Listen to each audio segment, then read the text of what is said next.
want to invite up Rich Greenfield from BTIG, who we're honored to have here, who's an analyst, and he's going to tell you more. He's more than an analyst. He's a brilliant guy that we brought him in from flights and road trips and travels and TV shows this morning and lots of different places. A lot of places. Okay. That's good. Glad to be here. I'm going to pass it to you, and you're going to invite up our... I think we're waiting on one more, or two more chairs. I'll help you, actually. It's okay. You keep talking. Okay, I'll and keep tell talking. them who you are. So why don't we bring up on stage, we have Todd Sawicki from Zemanta, Jason Krebs from Maker Studios, Jeffrey Madoff from Madoff Productions, and Tobias Peggs from Aviary.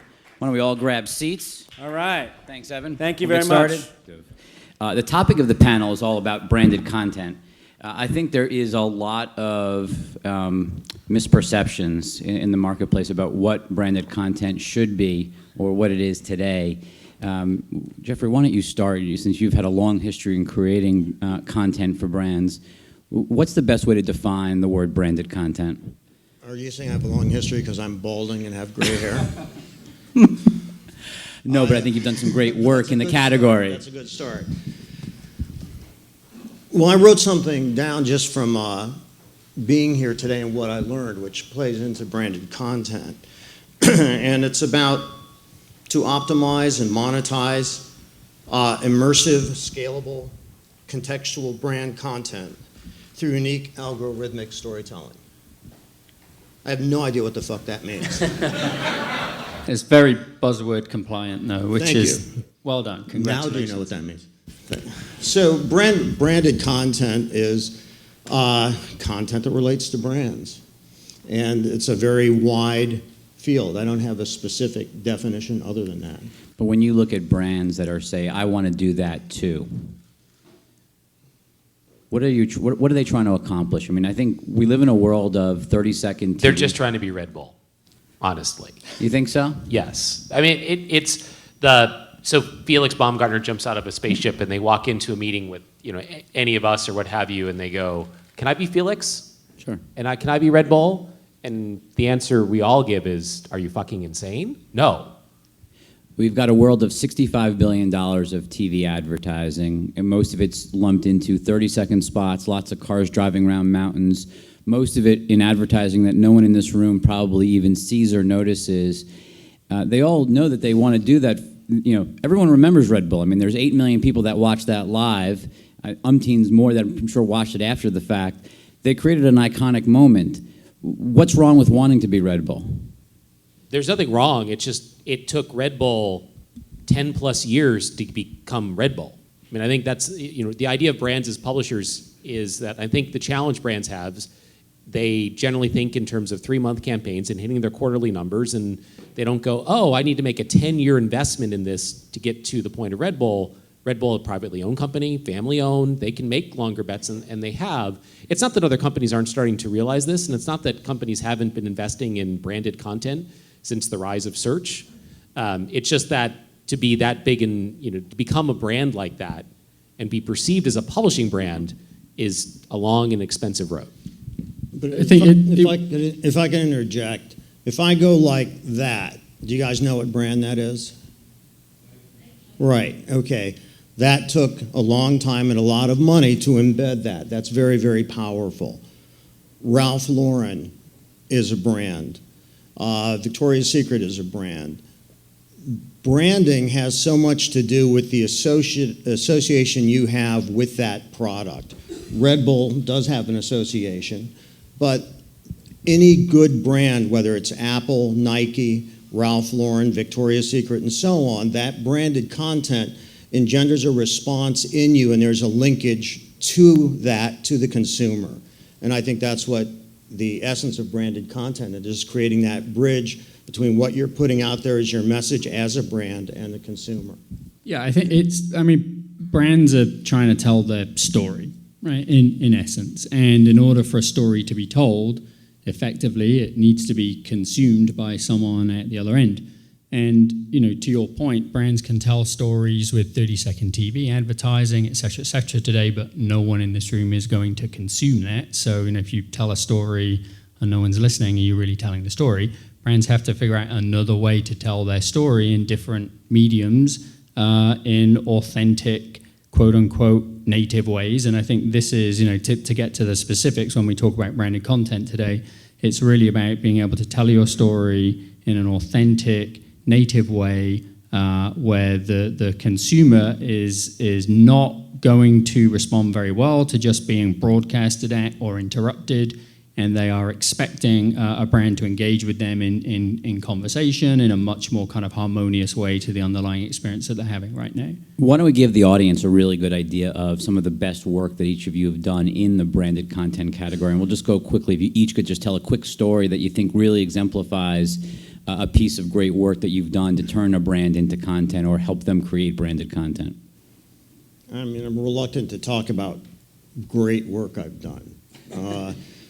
Well, but I think it's informative, when you look at what good brands are doing. I mean, we obviously can look at lots of things that, people forget. You can spend a lot of money on a Super Bowl campaign and create a really, an amazing ad that everyone laughs at, and they don't remember the brand that was even associated with it. I mean, I think of the Volkswagen Star Wars, that they spent a lot of money, but I'm not sure anyone really remembers it was a Volkswagen. They remember there was a little kid in a Darth Vader uniform. So where's something where it really resonated and created a long-term lasting effect?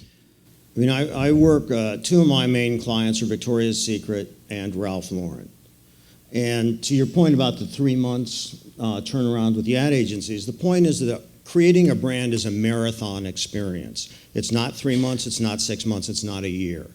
So in order to create a brand for us who are creatives up here, it takes a willing client to allow you to do that and a commitment to establish a signature look for that client. So the work that I've done for Ralph Lauren or for Victoria's Secret has helped build that brand image. There's no specific thing because it's a long-term commitment. Yeah, I'm actually going to talk about Red Bull. So my company is Aviary. We're a mobile photo platform. We power photo editing in about 7,000 different apps in the App Store. Any month we might have 75 million uniques editing their photos across our platform. If you don't have Aviary, you should be downloading it right now. 100%. Just go to the App making Store, sure we got search that a plug photo in. editor, make it happen. So how do we work with Red Bull there? So Red Bull, again, want to tell their story. They want to tell it to an audience of 75 million mobile photographers. And, what do those mobile photographers do? They're sort of out at parties, taking photos of themselves and then sharing that with friends.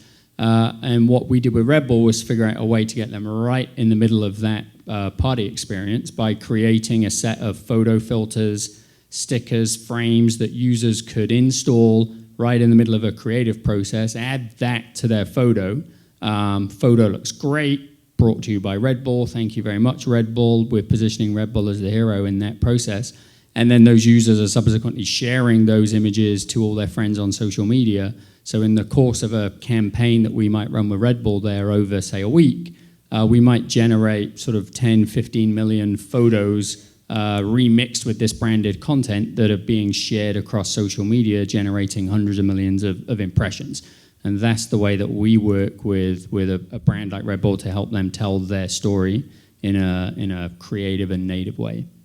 Todd. So my company is Zemanta, and we basically work with brands to promote the branded content. And we tend to, I'm going to go a different way away from Red Bull and the Volkswagen, which is the clients that we are seeing most successful are the ones in investing in publishing as if they're a publisher, meaning they're investing in content on an evergreen basis. And there's a couple of clients. There's a content agency that we've worked with called Empower MN. They're out of Cincinnati.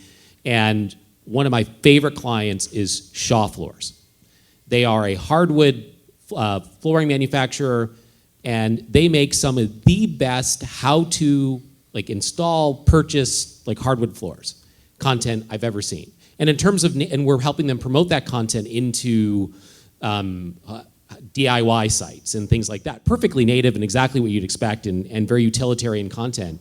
And I think it's an example of brands, they're providing real value in terms of what they're producing and answering questions and engaging and being authentic and just saying, hey, we make floors and want to help you put in, choose great floors and install them correctly. And when I see their content show up and that we promote and help distribute, I'm always sort of satisfied that they're producing content that any good contractor would be able to do on their own. And so that's an example, I think, of the type of content. It's under the radar, But I think it's the type of content that brands more and more will be producing, which is long-term, evergreen, sort of utilitarian, informational content, not stunt content like Felix Baumgartner. Jason? We started a few years ago with the movie Pitch Perfect and crowdsourced some different versions of the song and got the community involved, and that led to over 10 million views of a single video. And they were very appreciative and felt that that drove a strong part of the box office, and that studio has bought more and more of similar concepts. We've done it for Pepsi, and we are on a year-long schedule with Pepsi, and we've done the same. We did Take Me Out to the Ball Game before Game 2 of the World Series last year, and we've done different videos with them since. One of the more interesting ones was a commercial, in essence, for Pine Sol. Pine Sol decided they want to reach young men, and you can't get anything less interesting for young men than a cleaning product. But when you get into a room with some interesting creators and collaborators, we wound up creating 2 videos that got combined about 1.5 million views for about 2 minutes each, exclusively for Pine Sol. The branding was everywhere. It was about Pine Sol. They did that, and they got those views and that engagement for probably around 5% of the cost it would have taken if they'd have just bought traditional views or reached that segment traditionally. And that's a great point, because I think there's a perception when I talk to people that there's certain brands, take Red Bull, take Victoria's Secret, that are naturally better positioned to capitalize on branded content. But I think your Pine Sol example is kind of proof positive that everyone can do this. It isn't limited to certain brands. Is that the hardest challenge you have when you're out there trying to pitch clients on what they should be doing? Well, look, this business is about commitment, and humans have to make that commitment. And you can't decide to just be in this business. You can't decide to be a publisher and then 2 weeks later that you're not a publisher anymore. And that's a little bit about what Todd spoke about with the 10 years of Red Bull it takes to get them to a certain point. The biggest problem with our business is that it's exactly the opposite of what it was billed to be when it first dawned, is that it's the most trackable and instantly analyzable, and you know exactly what's going to happen the moment you put something up, and that's just a fallacy. Not quite what the spoof video was, where you have to fail all the time, but you have to be committed. And any brand and any advertiser could be committed to anything. It's just about focusing and having the right partners. Todd, where is money being diverted from? You know, when you look at how well that campaign worked, where would they have spent money on before? So they're spending it everywhere and anywhere. So the money is coming from PR, it's coming from search, it's coming from social, it's coming from TV, it's coming from other forms of digital. We have some of the brands we work with, the PR managers, the content marketer, and suddenly they're stuck creating content. And then sometimes it's the social person because they were told that content drives likes on Facebook, so now they're the content marketer. And sometimes it's the search because content used to drive SEO. And so we're literally seeing this broad diversity of where budgets are coming from, anywhere and everywhere. And we are yet to, I think, see this standardize within brands. It's sort of some person who the CMO or VP of marketing said, hey, you're it. You're my now director of content marketing. And last week you were the director of something else. Yeah, so you look at it on LinkedIn, it's actually, you're exactly right. You'll see people, some are director of video and mobile, some are director of social and video, some are director of out of home and video. You see all different kinds of titles because this has been now put in, and even the agencies will admit it. They have, every big agency out there has different ways that they've flattened the organization, where they have local groups now, as opposed to where they used to have just a newspaper group and then there was a local newspaper person and a national. Now the local person is in charge of TV and outdoor and video and newspapers for them and local radio. So there's all different ways that you could skin this, but there's not one that's standard. Measurement's an important topic. The brands don't know how to measure this yet. So, you know, when you talk about what was successful or what had an impact, you know, Tobias, you were starting to talk about, you viewed what happened with your photo app with Red Bull as very successful. How do you define success? Yeah, I think we define success how the brand advertiser wants us to define success. But I think to Todd's point, it's very early in this game yet, and brands are sort of struggling to understand the impact. So for us specifically right now, a measure of success is time spent with the brand, right? So the length of time that our aggregate audience spends engaging with that particular content is the way that we measure it today. ultimately, of course, as with any form of advertising, you'd want to take that all the way down, the funnel, and ultimately, a Red Bull would want to know how many additional cans of Red Bull were sold in the particular markets that we were launching those photo filters, right? But we're so far away from doing that right now as an industry that right now a lot of stuff, especially on mobile, is being measured on initial engagement time with the brand.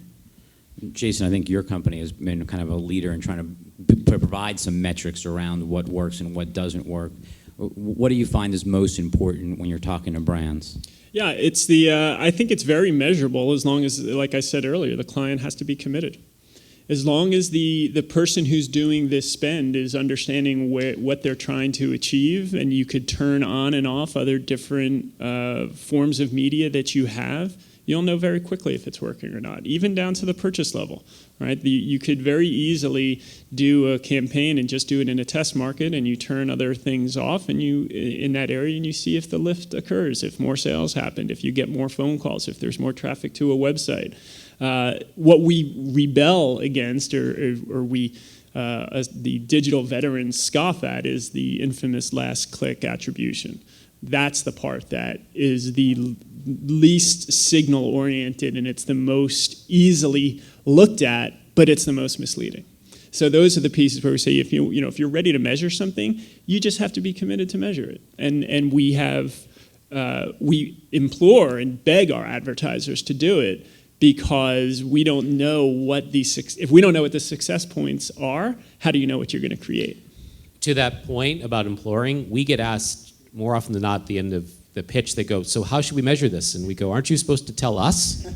And it's sort of surprising. We want metrics, and you can get a billion different metrics, but it's still shocking to us to hear our clients ask us to tell them what success is. And so I think that's interesting. It just shows, to Tobias's point, content marketing is early. There aren't a lot of benchmarks. There's no Great Forrester study says, here's the top 10 ways that CMOs measure content marketing. And when that starts happening, I think it'll be a lot easier. And right now, it depends. If it's the search person who used to, now the content person, they probably put some search metrics on it. If it's the social, they put likes on it. If it's the PR person, they put downstream mentions of it as a success metric. And it's usually just because that's what the metric they had before. But we keep seeing TV advertising kind of ratings are slowly kind of weakening, and I think there's an increasing level of nervousness about the upfront this year. And it seems like maybe we haven't reached the tipping point, but we're certainly creeping closer to that point where brands are starting to realize that they have to find new alternatives. And I think there's so many fears about kind of fraud online and traditional online advertising. Branded content seems to be a kind of a unique way of engaging with consumers. I mean, do you think that this accelerates notably in 2015? So spend is moving. I mean, the beginnings of this are the canaries in the coal mine of the space are call it content marketing networks like Taboola and Outbrain, and they're both doing tens of millions, if not hundreds of millions of dollars in revenue, largely by publishers buying traffic. Correct. The next wave we're now seeing is brands now have appointed saying, hey, this looks interesting. I've now spent money with Maker. I've spent money with Jeff, and I now have these assets. What should I do with them? Should I promote them? Do they just sit there? Do I work with an Aviary? And they're now having those conversations. And then they have now tasked, I have a friend who left his job as director of social. He just got rehired back as director of social, mobile, and content. And he's now evangelizing a content marketing strategy, to your point, because it's the future of digital, and especially mobile. I think anyone who's been in digital for a long time looks at mobile and goes, the only ad format that's going to work is going to be content marketing ads. It's it. The banner ads are dead there. So therefore, if you want to market to the generation that's coming, you better learn how to market through content and content that'll be consumed in mobile. That's a great segue into how does mobile change what you've been doing over the last several years? Yeah, it doesn't. Mobile is another delivery system, just like tablet, just like computers, everything else. So it doesn't really change what we do. The engagement time may be less on mobile in terms of just how it's used, but in terms of the nature of the content, other than length, I don't think that it does anything else. It makes it better because you're no longer competing with an ad format. The content is the ad now, and I think to the point of mobile, almost all content consumption for 18 to 24-year-olds after 8 p.m. has moved on to a device. So you want to be a brand marketer and be in front of that audience, you're going to be in a... Yeah, I think some of the changes that you're seeing is actually in the formats that the brands are having to use in particular verticals in mobile, right? So if you take the two biggest verticals in mobile, you've got games and you've got photos.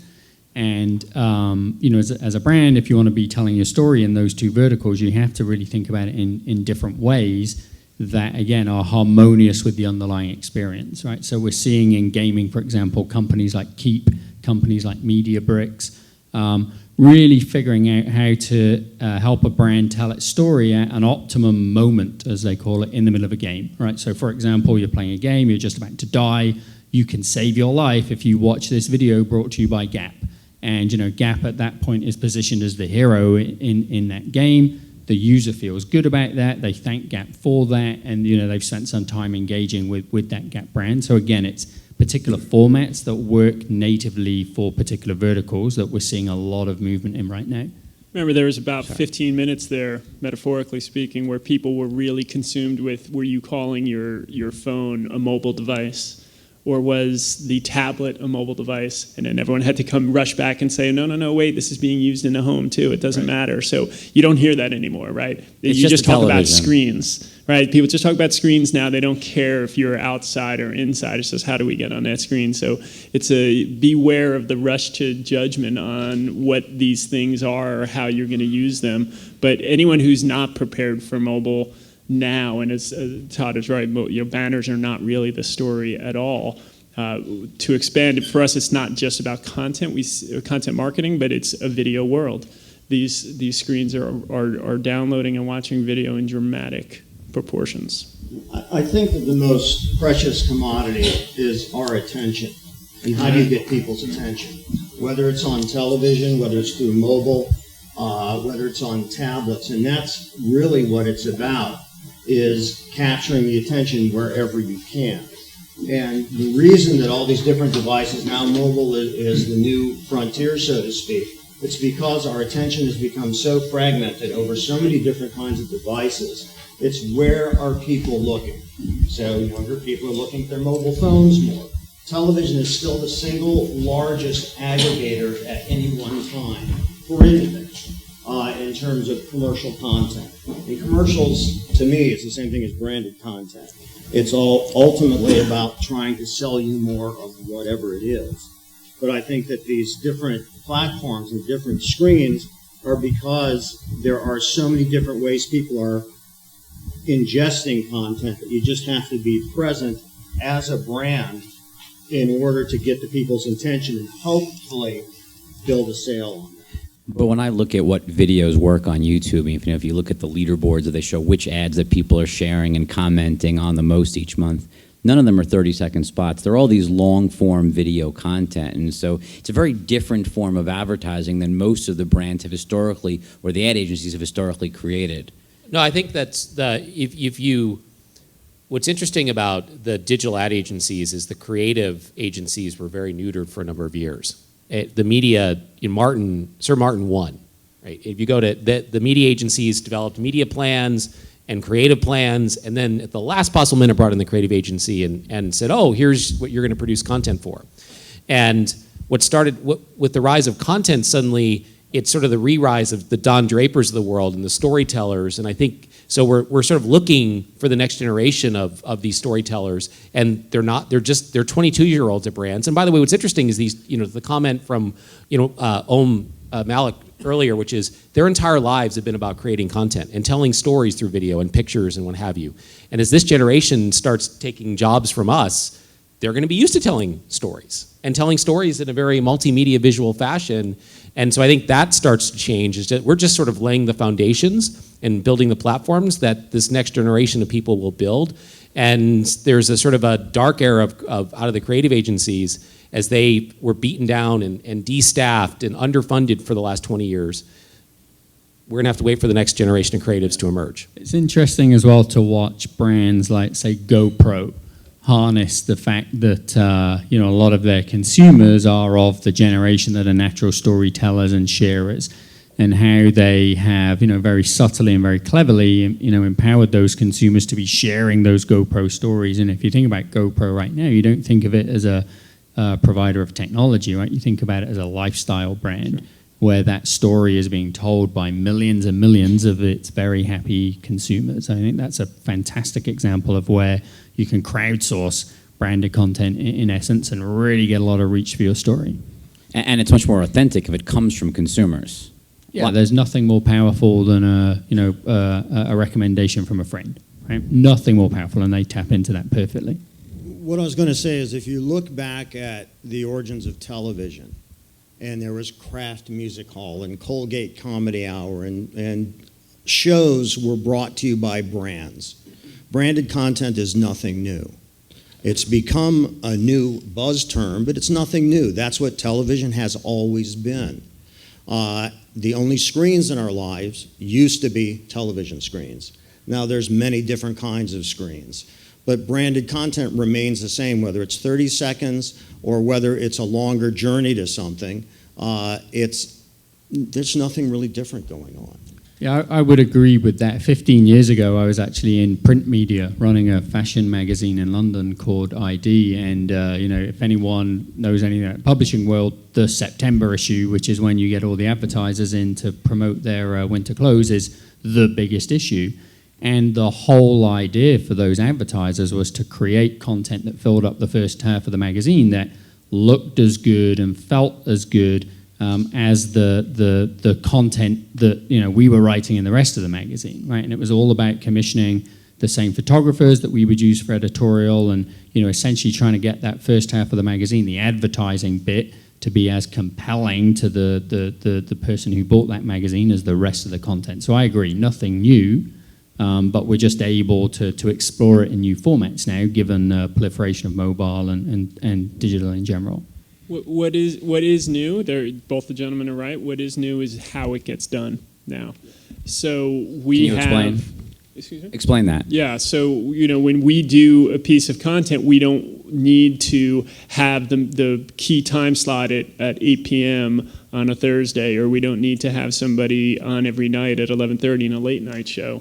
Our leader of this, a young Swede in our network named PewDiePie, his real name is Felix, he's got over 27 million subscribers. He has more views on his videos than Fallon and Kimmel combined. He could get people to do anything.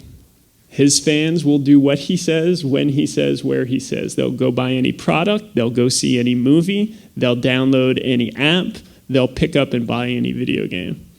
So any marketers who, yes, the branded content world is the same in what he does, but how we do it, that's what's changed the landscape. So you would argue that rather than a brand taking a Jay-Z and shoving a Jay-Z into a YouTube video and creating kind of branded content, that they'd be more successful going with some form of YouTube star, some form of online star that has kind of authentic online reach. Is that fair? Yeah, that's what the smart and savvy brands understand now, is that the stardom is different, quality is different. When we get asked, that people talk about high quality, or they use the word premium a lot, that they want to have premium content. To what Jeff was saying, premium is the most precious thing anyone has in this world is time.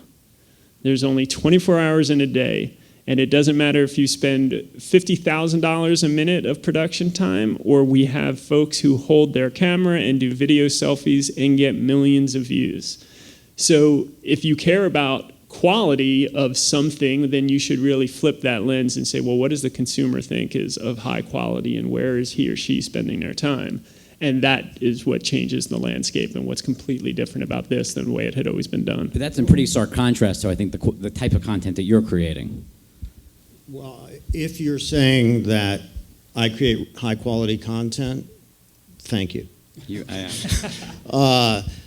I think that the difference is, as we've all sort of agreed, that branded content hasn't really changed. There's maybe length that is coming back to longer content like old television used to be. But I think that the main thing is that the delivery of the content is what's different.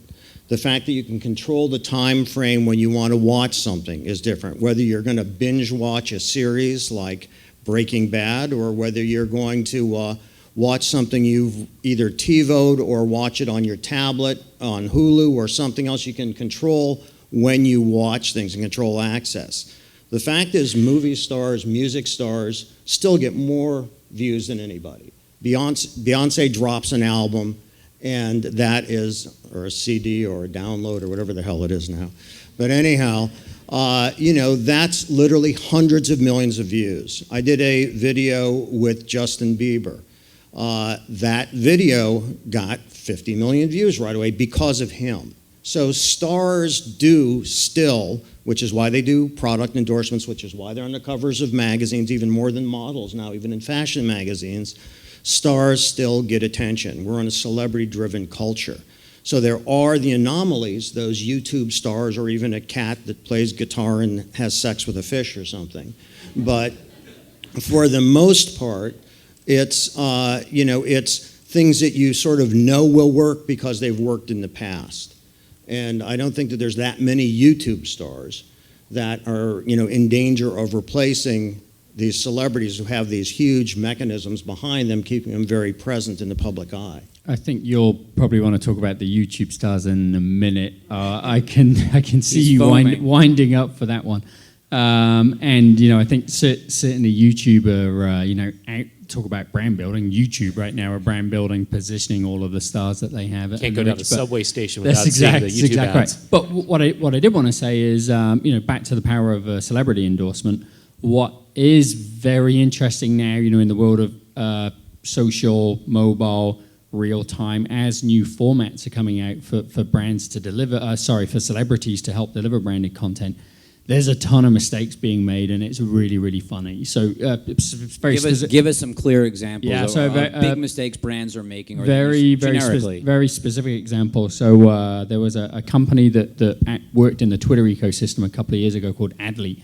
And what Adly did was aggregate a bunch of celebrities from Kim Kardashian to whoever it was, and you could pay Adly to get a celebrity to tweet about your product, right? So now I'm following Kim Kardashian on Twitter. I'm seeing lots of photos of her selfies and whatever, and then like the fifth tweet down would be, make sure you buy this toaster from Philips because I made my toast on it for breakfast this morning, and the content was so out of place with what I am expecting to see in that stream, that it jumps out and it smells like an ad immediately, and there's a very negative reaction to that when that message is being consumed in that platform, where my underlying experience is to consume authentic content, right? But the minute it is not authentic, the generation that's consuming that just reacts very badly to it. But that's deception, and that's what people are objecting to, is being deceived. Right? I would agree with that. Yeah, I think the point is, as new formats are popping up and as new companies are exploring new mediums to get this story out,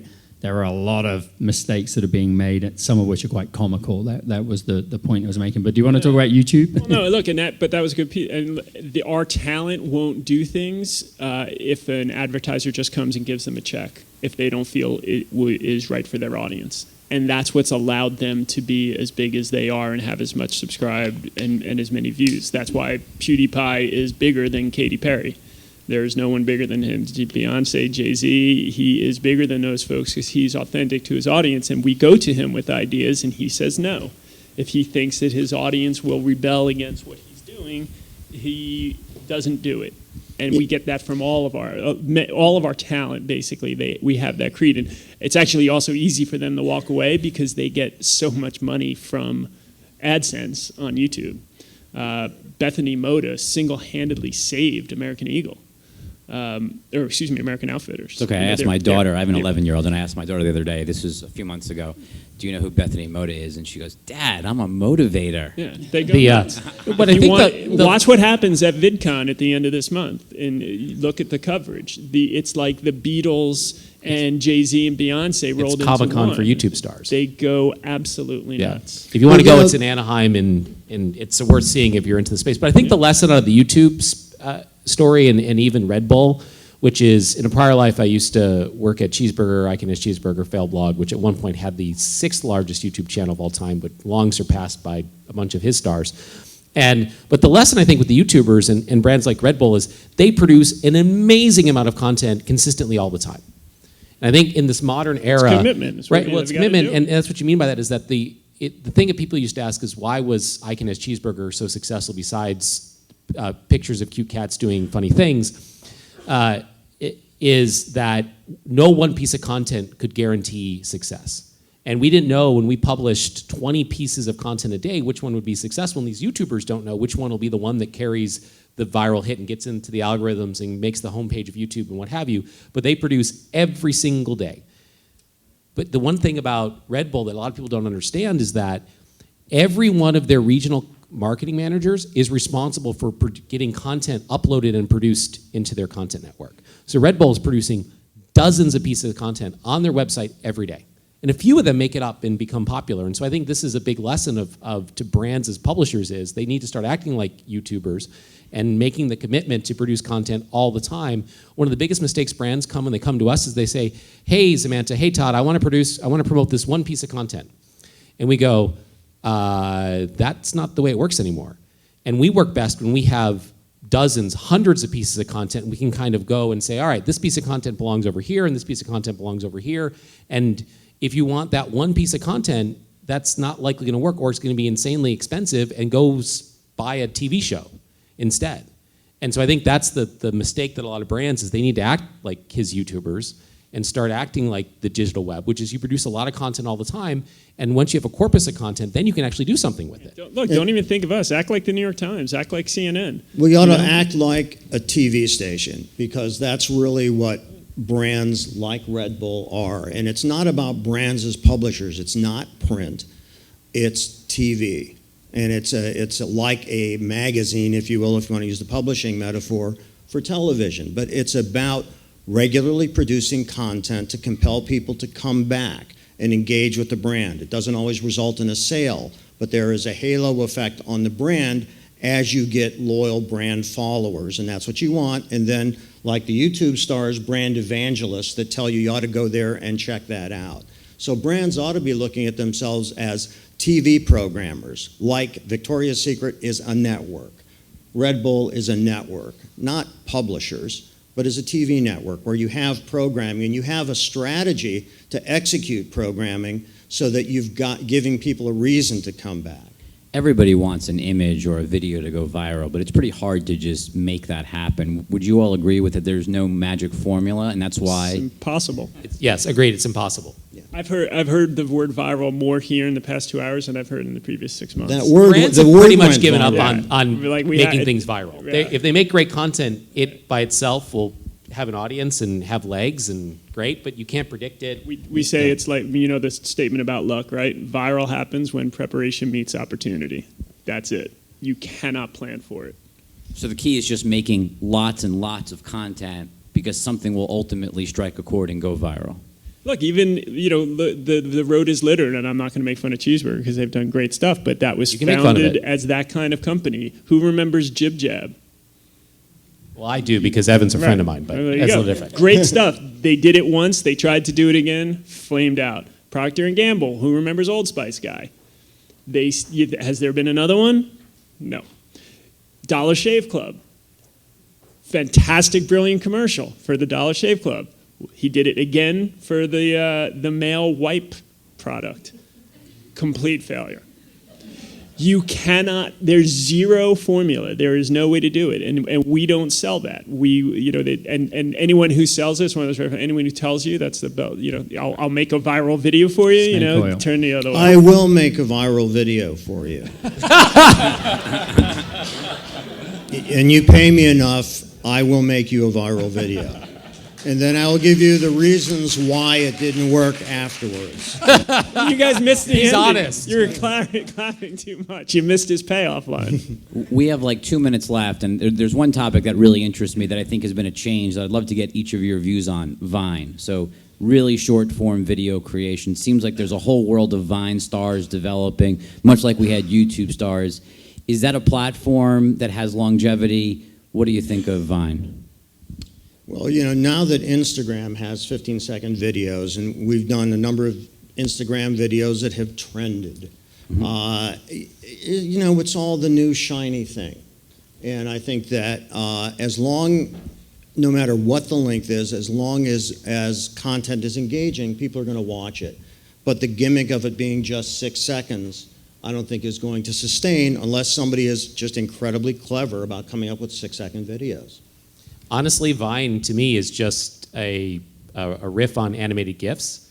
And animated GIFs are popular. I don't think they're going away because it doesn't require a player. It can be really anything. You can turn 2 pictures into animated GIFs. So I think animated GIFs as a content format is here to stay, and if Vine's just a subculture of that, so be it. But I think the larger movement is the rise of animated GIFs and how that became a platform for communicating stories and jokes. And I think that is the powerful. So I don't know if Vine's is interesting, it's just how animated GIFs sort of combine video and text to become a platform for telling really short stories or jokes. And if that trend plays out, then there's a New York company called Giphy, which is a search engine for animated GIFs or GIFs if you're an internet hipster.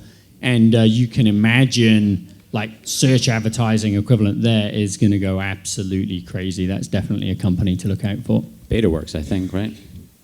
I think we are basically out of time, so I just want to thank everyone for joining us. It was a great panel, and I appreciate it.